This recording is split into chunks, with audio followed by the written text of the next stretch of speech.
Welcome to Slay the Gatekeeper. I'm your host, Courtney Johnson, and I am here to ungatekeep the gatekept. Thank you so much for being here. Enjoy. Welcome, Lauren. Thanks for having me. I'm happy to have you here. I have learned so much from you over the past few weeks about utilizing local news, which is something that's been coming up a lot. I actually, in the co-working session yesterday, there was a woman that was so excited because she got her first local news spot and it was so helpful that's for awesome. her. Yeah, it's something that I wouldn't necessarily think of, but has so much power. And I just want to talk through today how really anybody can utilize local news to accomplish their goals for their business, their social media, whatever it might be. So my first question is, what types of people can utilize local news as a way to help accomplish their goals? Is it content creators? Is it small business owners? Who can use this? Well, I would say really anyone could use local news to help amplify their brand or business, service, content creators. I've talked about this before, how you really want to build a mutually beneficial relationship between you and the media. I worked in the local news business for years. And so I can tell you from that side, we were looking for content. You have to fill a show. So you want good content, and it's a local news show. So you want to highlight local brands, businesses, creators who are doing cool things there in your city. So you need that content. And then on the other side, as a small business owner, someone who's building their brand, someone who creates a lot of content or offers a specific service, well, you should be using local news to help get publicity and amplify your brand in that way. So really anyone could use local news to help them. Yeah, it's so powerful. And I also think it gives you a lot of validity and credibility because it is such an established form of media. If you can say, as featured on whatever, you put that on your social, you put that on your website, it does look really good. It does lend a lot of credibility. So how does someone, let's say I have a small business, let's say I have an organic candle business in Austin, Texas. I love this. What's my first move to starting to get that on the news? Who do I reach out to someone? How do I even start that? Yeah. Well, obviously you want to build up your business yourself as a creator. These days, of course, it is important to have a social presence. So you want to have, your social media pages going and really make them look good. Make your Instagram page look great. Start posting beautiful photos, videos, have a website done, because you'll want to have that as proof that this is my business and this is what I'm doing. And then once you have that, reach out to local media. And this is something that I teach in my media training sessions about how you reach out to local media, how you pitch, and who you pitch. I start off by saying, the number one thing is that you need to watch local media if you want to be a part of local media. So it is kind of important to get to know what the media is showing, what kinds of stories are they featuring on their newscasts, or what kind of guests are they having on their show, because that will help you figure out how you would fit. And maybe there's a specific hour or half hour or a specific spot, every week, maybe they do a certain feature, and you can learn, hey, I would really fit in with that. And that will help you when you're pitching yourself, because it does give you some credibility that, hey, I've got this brand, and I've noticed that every Wednesday you're featuring small businesses on your show. I would love to be featured as part of that segment that you do every week. So my first piece of advice I tell everyone is that you kind of have to get to know how media works if you want to be a part of media. And then once you kind of figure out where you might fit in, specifically talking about local TV news here, then you would reach out to whether it's the on-camera host or reporter or the producer. And you can easily find out that information. Most news sites have all of their on-air staff, at least, posted on their website and links to their email addresses.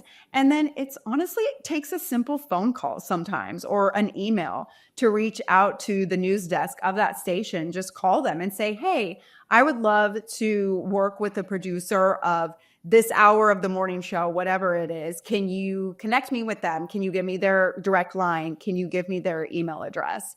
And reach out to them and start pitching yourself that way. Mm-hmm. Yeah, I love that cheat code because it really, one of the best like life and career cheat codes in general is just make people's life easier. And these people that are producing the show, they're running the show, they don't want, if you're like a part of your job is they have to go out and find interesting people to have on the show. By pitching yourself to the show and saying, this is exactly why I should be on your show. I have this small business, we're doing this, we're giving back to the community in these ways. I think it would fit. I actually have this idea on how we can integrate it into the Small Business Wednesday segment. You're making their job easier. You're doing their job for them, so it's making it a lot easier for them to say yes. And I think a lot of times we can feel like, oh, I don't want to be like asking for too much or whatever, but you're doing them a favor. 100%. You are right on that. I can tell you that when I was a morning show anchor, I received dozens of pitches a day from business owners, brands, publicists who worked with those businesses trying to get guests on our morning show. And the best pitches, the ones that I responded to, that I ultimately would book a guest on, were the ones that outlined everything right away. This is who I am, this is what I do, and this is what I can do on your show. Making it easier for me because yes, I, as an anchor, along with the producers, we were looking for content to fill our show. And we were having to take time every day doing research, looking up businesses, looking up events that are going on, trying to come up with ideas and reaching out to people. So when you receive that pitch in your inbox that aligns with the kind of content that you want to have on the show, or you're looking for a specific type of guest for a certain segment, once that's there in your inbox, yes, of course, that makes it so much easier for you and easy to book that person. Mm-hmm.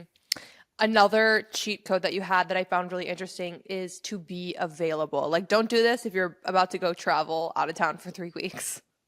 Yes. And that was a big one. Actually, when I was doing this webinar recently talking about that, I had a friend who is in the news business and she had logged on to listen to some things. And she was sending me messages while I was talking about that saying, oh my gosh, yes, I'm so glad you brought that up. That happens to me all the time too, where we will receive a pitch from someone who wants to be on the show, or they work with a certain business. They want to bring this business owner on the show. And then when we reach back out, they're like, oh, well, actually, like, she's not really prepared yet to be on, or she's about to be on vacation for a week, or whatever it is. You know, the news works quickly and the news is every single day. So they're constantly looking for guests and content to fill. There's cancellations all the time.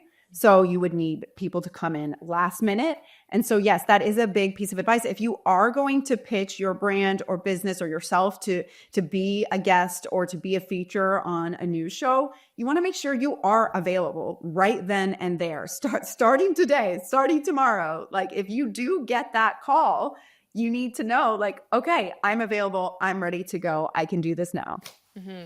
That is so important. And I also love the fact that you're bringing up, like, it happens every day and things fall through. Like, they want to have someone that's going to be reliable, that can come on. I think that's true for a lot of mediums of trying to get yourself out there. I've seen a lot of people do that for speaking, where they've said, yeah, maybe I didn't get booked at this event, but I'll be the understudy for anyone that might get sick. And there's always a speaker that's going to get sick. Or maybe you pitch yourself to the news and they're like, yeah, it doesn't really align for the content plan this week. And you're like, all right, well, I'm available in case anyone drops off. And you never know. They might be like, oh, well, actually, so our person is sick. Someone had an emergency, and now we need something to fill this time.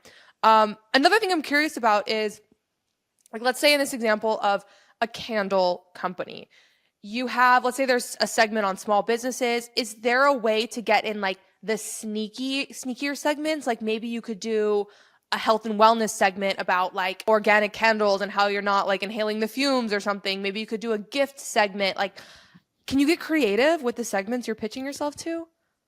Yeah, that's definitely something I talk about as well. You know, when you're watching local news or you're finding out all the different things that they feature, come up with ways that your brand or business could work with different segments, with different reporters. You know, like you said, yeah, they may have a reporter that does a health segment every week.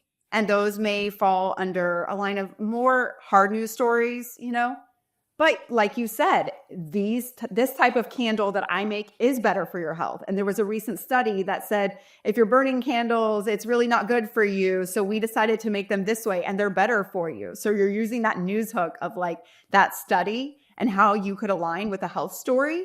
But then also you could pitch again back to like a morning show that's maybe a little bit lighter news. And we've got the holidays coming up and these candles would make great gifts and you're supporting a local business. And we've got a holiday market coming up where you can shop the candles.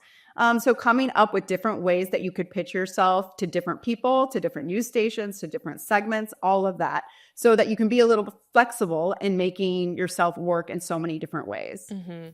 Some of my favorite like activations I've seen with local news is I have a friend that teaches dance classes, and she had a really fun activation for the local news in Houston where she taught the anchors some dance moves, and that was really fun.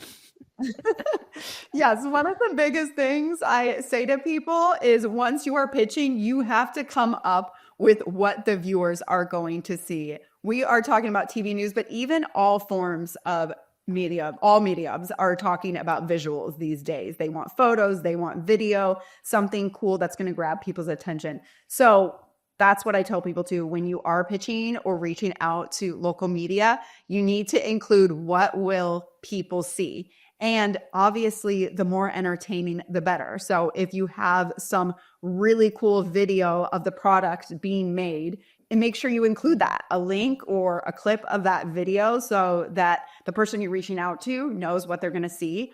Or you tell them, this is what I can do. I can come on your show and I can teach your anchors this dance. And it will be super entertaining and fun for people to watch. Mm-hmm. I love that. Yeah, it's important to remember too that after the show is done, a lot of times social media strategy is they'll clip that, they'll put that on socials. So it's additional visibility. So, all right, I want to reach out to someone. How do I find the email or how do I find the phone number? Yeah. So obviously, all places have websites. Start there. Go on the website. If you don't find the specific email address or phone number that you're looking for, just call the main place, call the news desk, call the news station. When I worked at a news station, our phones were ringing all day long. You can always find the main line for any form of media. So start there and say, like we talked about, hey, I really need to get in touch with the producer of your Small Business Wednesday segment. Can you please put me in touch with that person? Can you give me their direct line? Can you give me their email address? Make sure you have their first and last name. Another thing is with most businesses these days, your email address is the same for everyone. So if your email, you know that one person's email address is lauren.petrowski@whatever.com. The other person you're trying to reach out to, their email address is most likely going to be the same. So once you have one person's email address at a station or at a newspaper, you know that you'll be able to find the other email addresses. But it does take, it's like a little bit of old school work where you got to get online and do maybe a few minutes of research trying to look for it, or just call the main line and ask for who you're trying to find. Mm-hmm. I think that's, super easy to do. I would also encourage you follow them on social media. Yes. You can reach out on social media saying, hey, did you get my email? Hey, I want to follow up with this. Try to hit it from all angles. That's a big one too, following them on social media, because you kind of get to know that person a little bit. And I can tell you that it always made a difference for me when I was receiving a pitch from someone and it was clear that they weren't just throwing this out there to some random person. Like, they knew who I was.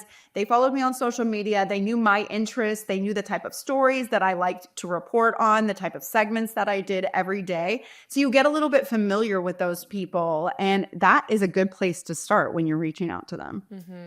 I love that. So one of my pet peeves is when people reach out to me and they're like, Courtney, I've applied to so many jobs and I'm not getting any jobs. And I'm like, well, how many jobs did you apply for? And they're like, well, I applied to 4 jobs and nobody responded. So I must be horrible and there's something wrong with me and whatever. And I'm like, well, you have to apply to like 100 jobs, maybe 500 jobs. So what's a reasonable number? My goal is to get on a news program in Q1 of 2025, what's a reasonable number of like how much outreach do I need to do? Is it sending 10 emails? Is it sending 100? Is it sending a few and then seeing the reaction? Like what would you recommend as far as volume? Obviously, you don't want to bombard people and start emailing them every single day. But I would say a good place to start is figuring out every news station in your city. So there's probably going to be 3 to 5 news stations, figuring out how each of those might work for you. Obviously, this could apply to print media too. So finding out if there's local publications. We have several local magazines in Austin that highlight local businesses. Those would be great to reach out to. But if we're talking about TV news here specifically, you find out the news stations and then you find out how they might fit with you. Do they have a morning lifestyle show that might be a good fit for you? If you're in the health and wellness space, is there a reporter who's doing health stories every week? So you want to start there. And for each station, I would say you want to have multiple contacts that you reach out to and find out, who's the producer on that show, who's booking guests, but also who's the on-air person during that time. Because as someone who was a news anchor and reporter, I was booking some of the guests, but we also had producers booking some of the guests. You're having multiple people working together to try to fill hours of content for a show. So you want to find out, okay, who's the on-air person, who's the producer helping to book guests, reach out to those people. And then, if there's someone else that might work for you for a different type of segment who maybe works the evening news. So you definitely want to have 2 to 3, 4 contacts that you could potentially reach out to at each station and pitch every couple weeks. If you don't hear back, pitch it again. Like we were saying, it may not work one time, and I was receiving, again, dozens of pitches a day. So some of them may get overlooked or kind of pushed to the side, or I would think, that would be great after the holidays. It's very busy right now. I'll get back to them. And then they would reach out again a couple weeks later. And there were times where I'm like, oh, yes, thank you for reaching out to me. I had saved your email. I wanted to reach out to you again. So now I have the time and things are working out where I could book you as a potential guest on our show. So we're talking, you've got multiple contacts at each station and you're reaching out to them every couple weeks. Okay, that's really helpful. So we're going online, we're finding the email addresses of the people, we're finding the phone numbers, we're calling in, we're getting the contacts of, I would say, 3 to 5 news stations in your area, and I'm going to throw in 3 to 5 print publications. Then we're going to reach out to maybe 4 people from all of it. So that's like 40 emails you're sending because you're reaching out to 10 different publications. After that, I would, probably evaluate, did you get anything?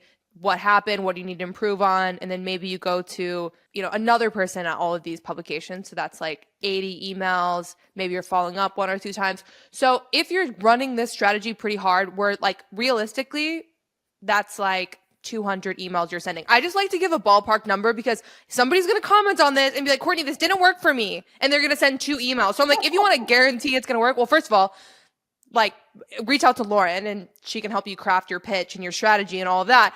But go kind of hard. Although it doesn't take that long to send, you have a standard pitch. You're kind of just refining it for each person. But let's aim for 100 outreaches in January for my listeners, and then report back to me on how that worked. Yes. And I've got a pitch template too, where I help people with this email. But the important thing to take note of is that you do want your pitch to be personalized. So you may have kind of a blanket email where you're describing who you are, what you do, what video you can send or that the viewer will see.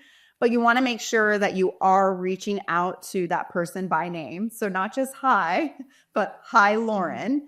And then, making sure you've got the right media outlet in that email so that you're, not getting those mixed up, because I definitely received a lot of those pitches and I would delete a lot of those because I'm like, okay, they've got the wrong person or the wrong media outlet. I don't even work at that station.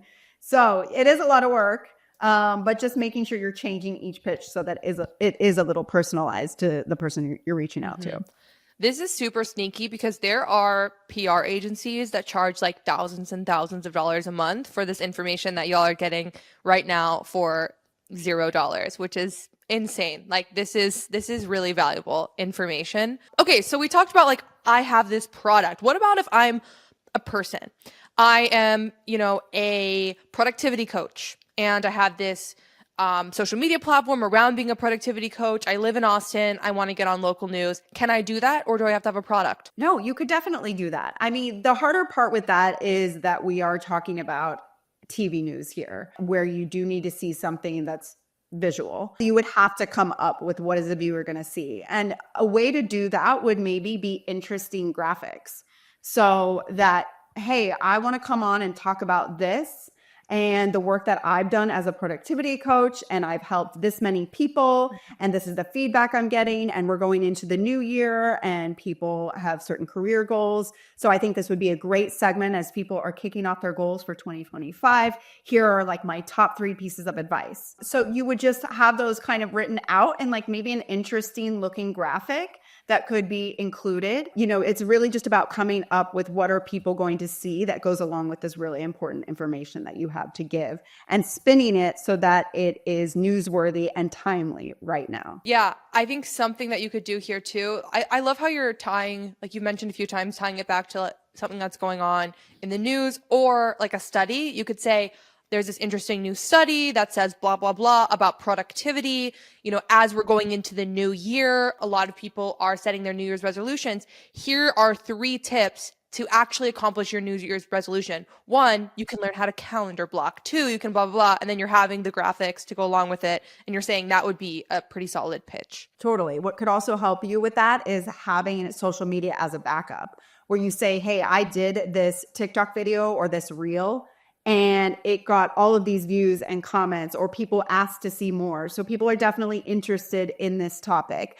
And that's a good starting point too for you to pitch, but also if you were booked as a guest where you could mention that. And, you know, follow me on Instagram and TikTok for more pieces of advice and tips on this. But yeah, again, going back to making it easier for those in the news business, where you're kind of like giving them a little gift, like, hey, here's my idea. We've got New Year's resolutions coming up, people setting goals and intentions for 2025.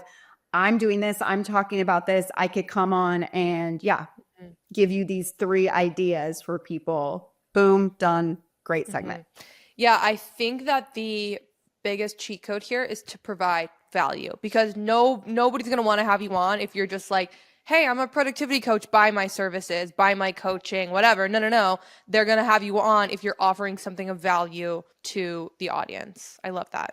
Mm-hmm. Yeah, definitely. Okay, one tip that I think you mentioned it at your webinar, and that is to like tag the news organizations in your posts. I think that's so smart. Why are we doing that? And what does that lead to? Mm-hmm.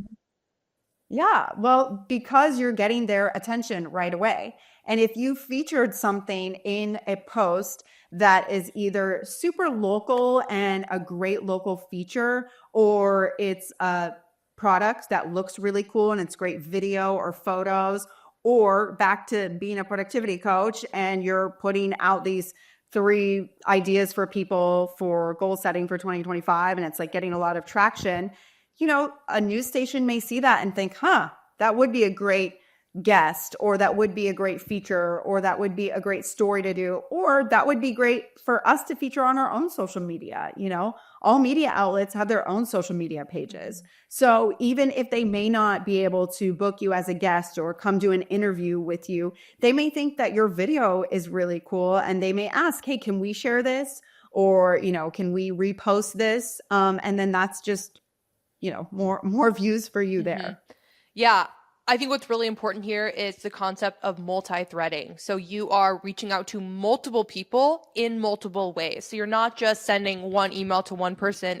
You're sending an email and a DM on social, and you're tagging them, and maybe there's a phone call, and maybe there's a follow-up, and right, like there's all these different ways. That way you're really reinforcing. And guys, I talk about this all the time, but the biggest indicator of buyer behavior is familiarity. It does, like if you're going to go buy dish soap, the number one predictor of the dish soap you're going to buy is not price. It is not ingredients. It is not trust. It is not how much you like it. It's not any of that. It's familiarity. That happens at a subconscious level. So any decision making happens on familiarity. So if your name is starting to buzz around in the newsroom and people are seeing you and they're familiar with you, it doesn't matter if you're a huge creator, have a huge business, or tiny. What matters is that you're in their consciousness and you're familiar to them. And it's a lot more likely that they're going to be like, all right, yeah, let's have you on. Yeah, definitely. It's all about that visibility and making sure that people do recognize you and keep you in their mind. An example, again, of tagging news media, there's a small business that I had talked to that I know you're familiar with too, where she provides bachelorette party services for people. And then randomly she decided to add another service to her business and thought, okay, we'll see if this sticks. She set it up, posted a cool photo that looked great, tagged news media, and it was timely then. And they thought, oh, yeah, actually, that would be great. We'd love to share this on our news station and talk about this new service that you're adding. Mm-hmm. And again, that's just more publicity and visibility for your business. That's super cool. I also have a lot of listeners that run events, maybe conferences, events, seminars, stuff like that. A lot of friends that do maybe like kind of networking pop-ups. So what do you recommend for events? Like how can events get in front of news? Mm-hmm. Well, local news often highlights events if they think it might be something, obviously, that viewers would find interesting. A lot of nonprofit events get highlighted because, of course, they want to share how people are helping others in the community. But I would say if it has any sort of something different or unique, like, oh, I've never seen something like this at an event, or like a certain theme, or if it's at an interesting venue, or anything that could make it unique or different, where you haven't really heard of people doing that before, or again, where it would be great video, or if it is timely, like, hey, this is an event of like set, intention setting for the new year. So if you're struggling with how to start or how to improve your business or where to go, like, this is an event that we want to tell you about as we're kicking off 2025. Mm-hmm.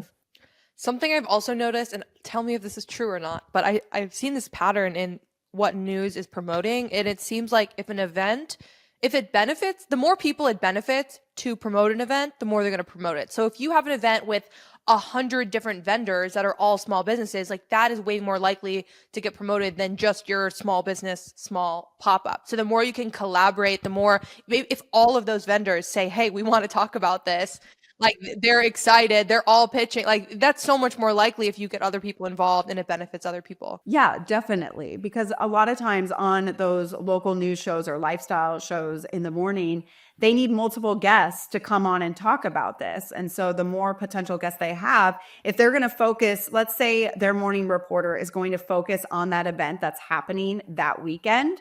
Well, she may have 4 different live shots in that morning show. So she needs 4 potentially different things to talk about.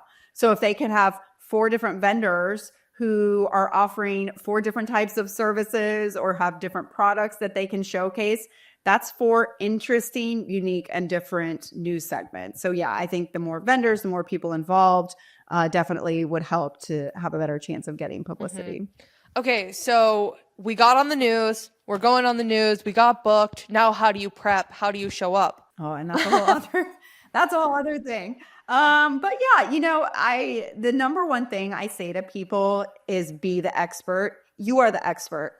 Obviously, for the majority of people out there, speaking on camera or public speaking isn't something that they're super comfortable with. It's completely normal to think that you might be nervous or to be worried about that. But I just remind people there's a reason that you're there. Be the expert. I don't really know about your business or your service. You know about your business and your service that you're offering. I'm just here to ask the questions. You're here to tell me about it. So you're there for a reason. So get in tune with the fact that you're the expert here. I always use this example.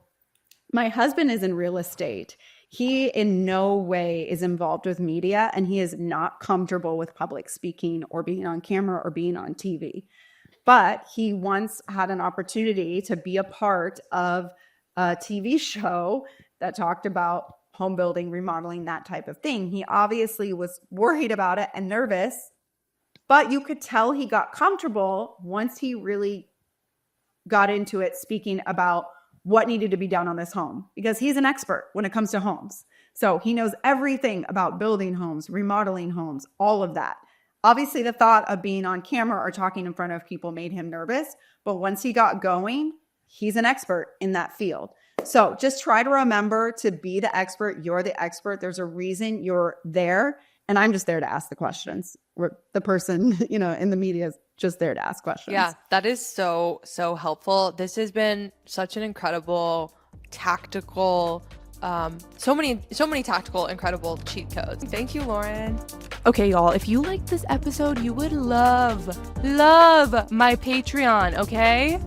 You get exclusive access to me, exclusive content, tons of other resources, and a lot of juicy shit, okay? So I hope to see you on my Patreon.